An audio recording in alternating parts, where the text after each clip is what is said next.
জীবন গড়তে চাইলে এক কথাই যথেষ্ট হয়। আমি প্রমাণ দিতেছি, দুটা প্রমাণ দিব।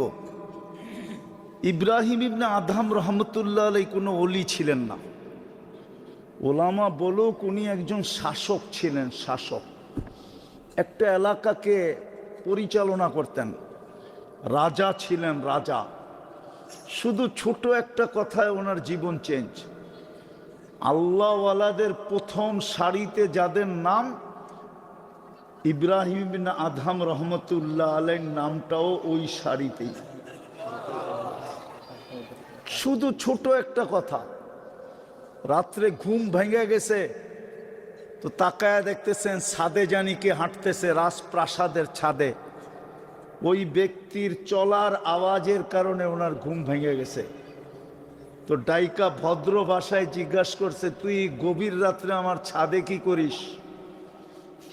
তো হাসি দিয়া বলতেছিল, উট হারায় গেছে, উট খুঁজতে খুঁজতে ছাদে চলে আসছি। বলছে, পাগল নাকি? উট ছাদে আসবে কি কইরা? বলছে, আমি যদি পাগল হই তো আপনিও পাগল। বলছে, আমি পাগল কি কইরা? বলছে, ছাদে যদি উট না পাওয়া যায় তো রাজপ্রাসাদে বসে আল্লাহ পাওয়া যাবে কি কইরা?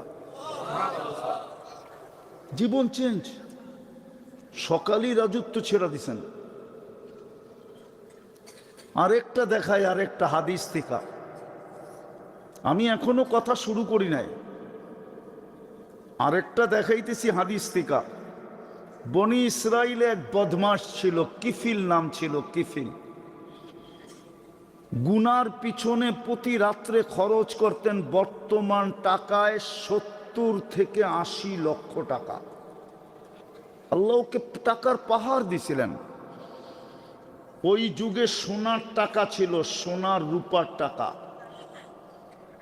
এক সময় আমাদের দেশেও রূপার টাকা ছিল। পাকিস্তান আমলের 1 টাকার কয়েনটা, এটা 1 তোলা রূপার ছিল। ওটার দাম এখন 4500 টাকা একটার দাম। থাকলে আমার কাছে নিয়ে আসেন, আমি কিনা লয়ে যাবো না। তো 70 থেকে 80 লক্ষ টাকা খরচ করত। একদিন এক মেয়েকে ধরে নিয়ে আসছে, কামরায় ঢুকায় বলছে, আমি প্রস্তুতি নিয়ে আসতেছি। আয়সা দেখতেছে মেয়ে অজোরে কাঁদতেছে।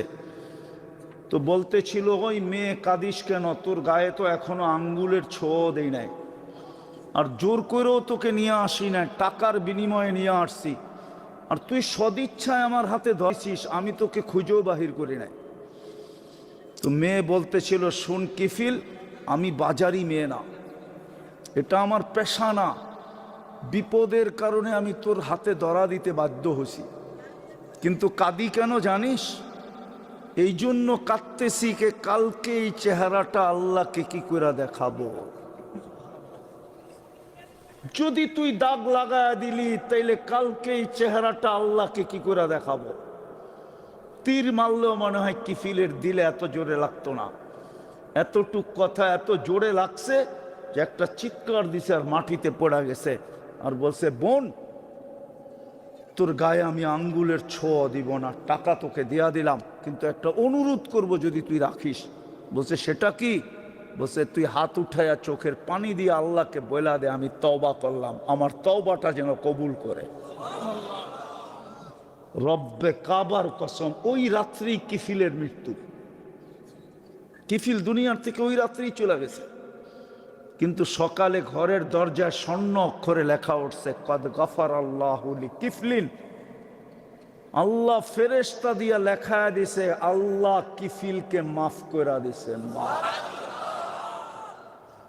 একদিনের তফসিরই যথেষ্ট যদি জীবনটা গড়তে চাই আর আল্লাহর হুকুম মাইনা শুনি। নাহলে সারা জীবন শুনবেন, কোনো লাভ দিবে না।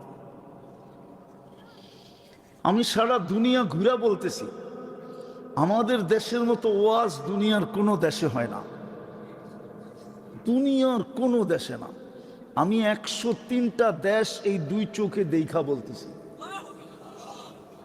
কয়টা? আমি এই পর্যন্ত 103টা দেশ দেখছি।